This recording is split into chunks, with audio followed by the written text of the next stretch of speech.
오늘 말씀 예레미야 20장 7절에서 9절 말씀입니다. 예레미야 20장 7절에서 9절 말씀입니다.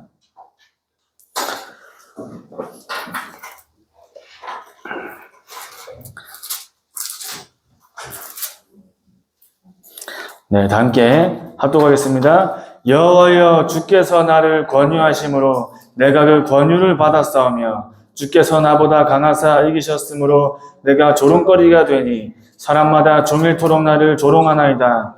내가 말할 때마다 외치며 파멸과 멸망을 선포함으로 여호와의 말씀으로 말미암아 내가 종일토록 치욕과 모욕거리가 됨이니이다.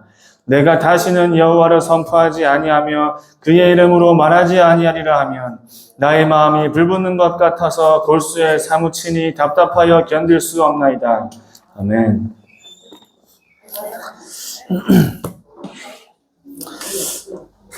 그래서 오늘 읽은 본문 말씀에 예레미야가 복음운동하다 핍박을 받습니다. 핍박을 받아서 다시는 내가 여호와의 이름을 말하지 않겠다라고 생각하면 생각할수록 마음의 골수에 사무치면 답답하여 견딜 수 없다.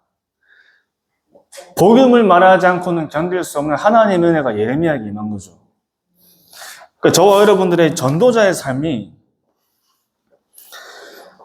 정확하게는 우리가 전도자의 삶을 위해 우리의 영적인 상태를 바꾸는 집중을 위해 여러 가지 시스템을 세우고 나만의 체크리스트를 만드는 것도 필요하지만 정확하게는 저와 여러분의 전도자의 삶은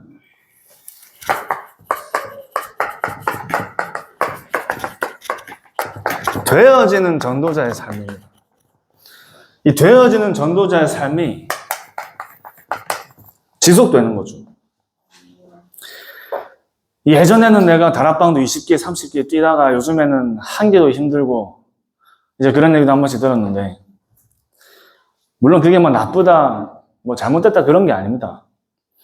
하나님이 예레미야에게 주신 그 복음을 말하지 않으면 안 되는 그 은혜가 충만하면 충만할수록 우리가 현장에서 다른 사람이 시키지 않아도 복음을 말하는 사람으로 바뀌는 거죠.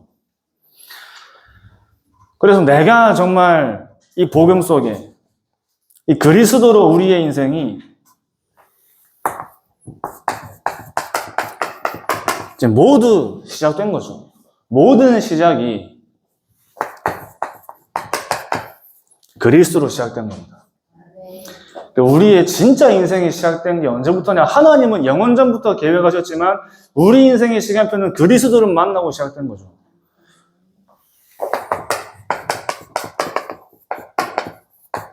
하나님을 떠난 아담과 하와가 하나님을 떠나는 범죄를 하였지만 바로 하나님이 시작하게 하십니다. 여제 우선을 주십니다. 그래서 그것을 날마다 기억하기 위해 가죽옷을 지어 입히십니다. 하나님을 떠나자마자 바로 복음을 주시는 거예요.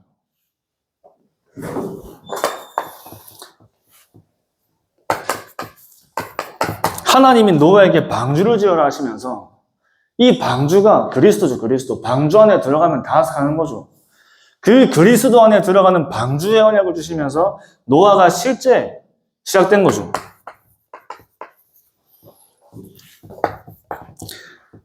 출애굽기 3장 18절에 9가지 기적이 중요한 게 아닙니다. 10가지의 기적에 피 언약 바른 날 이스라엘 백성들이 시작된 겁니다.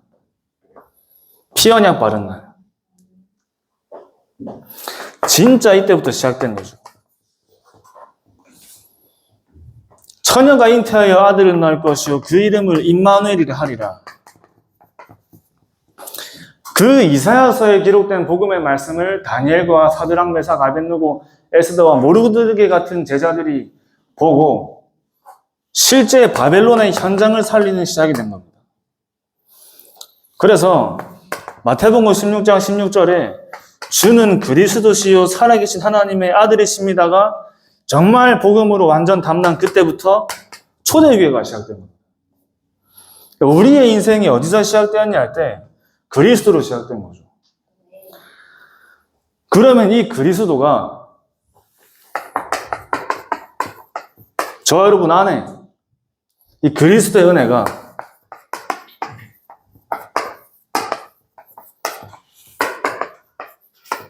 날마다 풍성해지는 겁니다. 날마다.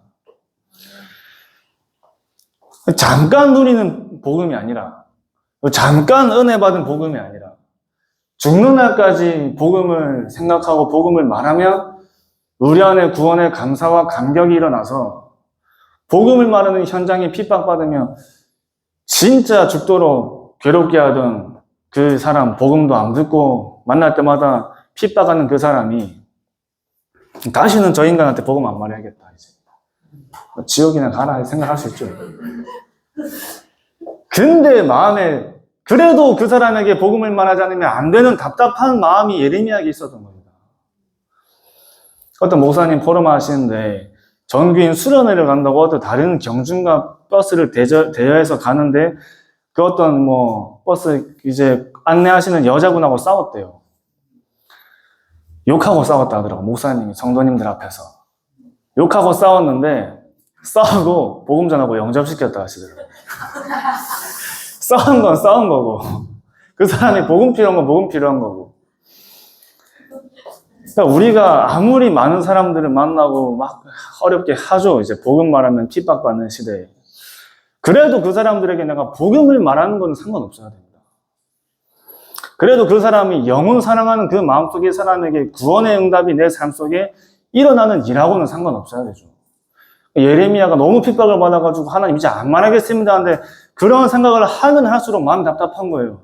이 현장에 복음이 필요한데, 저 사람들에게 복음이 필요한데 복음을 말하지 않고는 견딜 수 없는 은혜가 우리에게 충만한 거죠. 그러려면 우리 안에 먼저 이 복음의 그리스도 은혜가 풍성해지는데,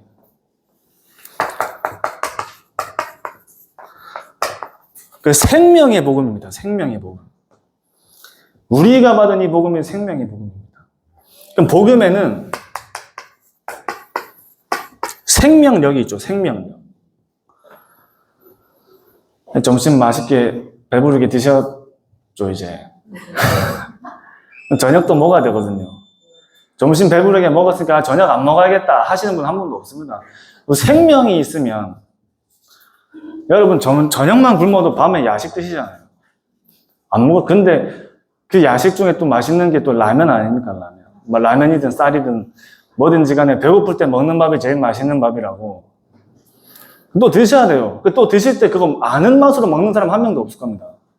아, 이게 뭐 원래 먹던 쌀맛이네 하면서 드시는 분 없어요. 배고플 때 먹는 밥은 김치랑 먹어도 맛있잖아요. 늘 들었던 복음인데 날마다 듣는 복음이 우리에게 그냥 그 복음이네, 원래 듣던 복음으로 안 들려야 정상입니다. 그죠?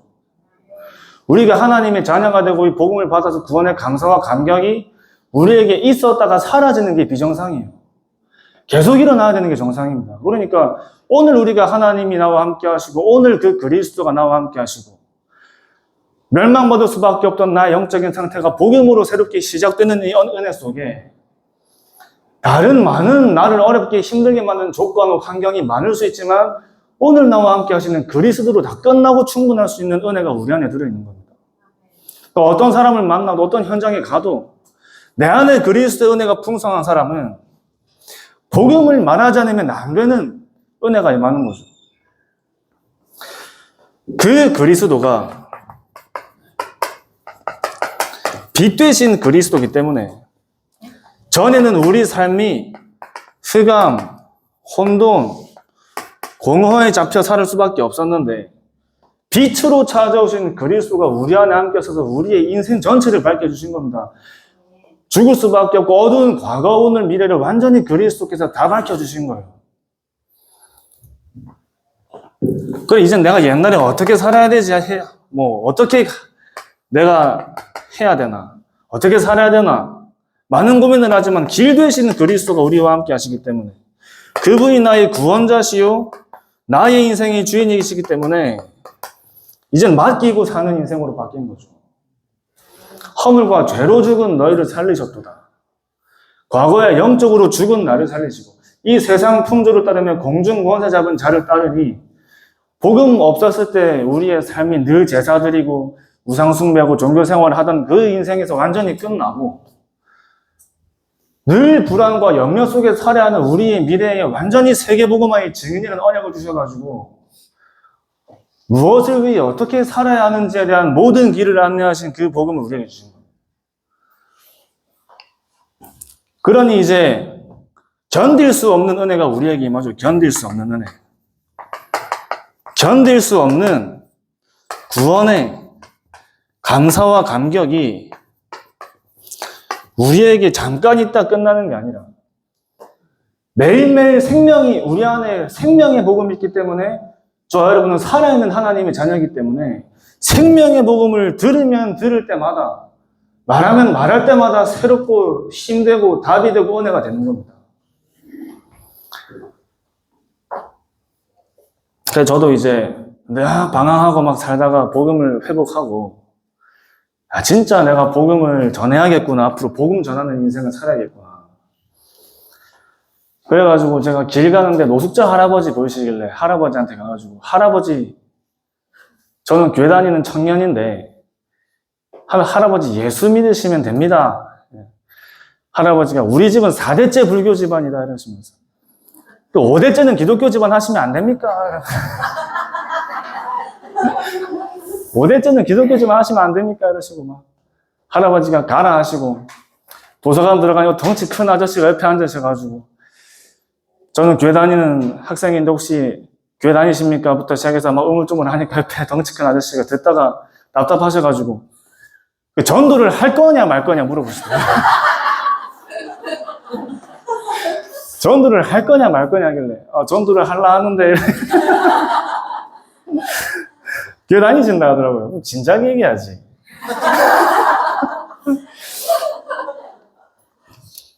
우리에게 이 구원의 감사와 감격이 마르지 않는 게 정상입니다.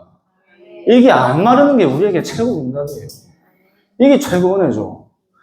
그래서 우리에게 잠깐의 은혜가 아니라 죽는 날까지 내가 복음을 말하지 않으면 안 되는 삶을 사는데 우리가 만나는 사람에게 내가 복음을 말해야지라기보단 말해지는 겁니다. 그러니까 현장에 하나님 나라가 임하죠. 현장에 복음이 증거되니까.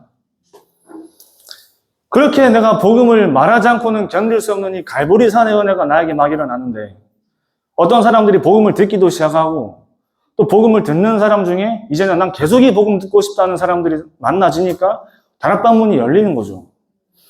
다락방 문이 열리니까 이제 내가 그 사람을 두고 기도하고 말씀도 준비하고 내가 이제 다른 사람이 시키지 않았지만 내 스스로 전도자의 삶이 사라지는 겁니다.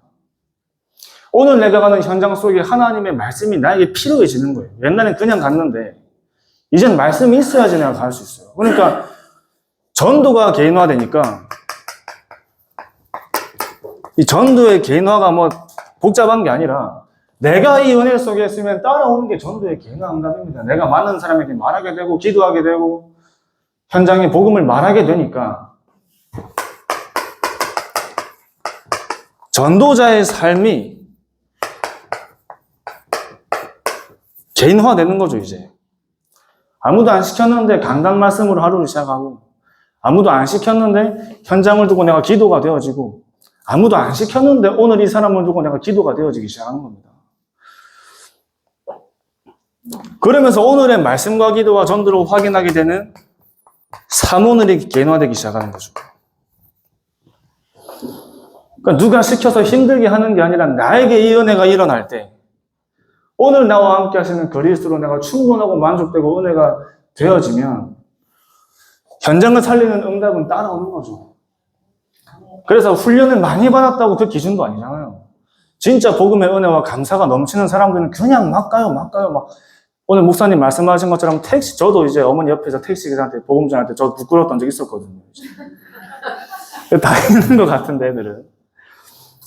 근데 이제 말하지 않고는 견딜 수 없는 은혜가 막 일어나는 겁니다. 우리 캠프 나갈 때 랩런트들이 이제 권사님들하고 같이 캠프 나가면 달라요. 우리 장로님들하고 캠프 나가면 다르거든요. 이분들은 만나면 그냥 바로 전해버리니까. 랩런트들은 막 재고 옆에 앉아있다가 하나님 1분만 이 사람이 더 앉았으면 전하겠습니다. 이렇게 오만 계산 당하고 하는데 만나면 바로 그냥 말씀 드리는 거죠. 내가 받은 이 복음의 은혜를 이 사람에게 내가 전달하고 싶은 참된 복음의 맛을 받기 때문에 말하지 않고는 견딜 수 없는 겁니다. 그러니까 우리가 이 전도자의 삶이 저 여러분에게 행복하게 된, 그래서 전도자의 삶은 열심히 하는 전도자의 삶이 아니라 행복한 전도자의 삶이라고 얘기하는 겁니다. 전도자의 삶이 행복해야 되죠. 그 시작이 복음의 은혜인 겁니다. 그래서 전도 운동을 지속하는 사람입니다. 이 전도 운동을 지속하는 사람이 그리스도의 은혜로 충분한 상태가 지속되는 사람이에요. 전도 운동을 지속할 수 있는 유일한 키가 그리스도의 은혜로 충분한 상태가 지속되는 사람입니다. 날마다 구원의 감사와 감격이 마르지 않는 사람이에요. 그래서 마태복음 16장 5절에서 12절 말씀에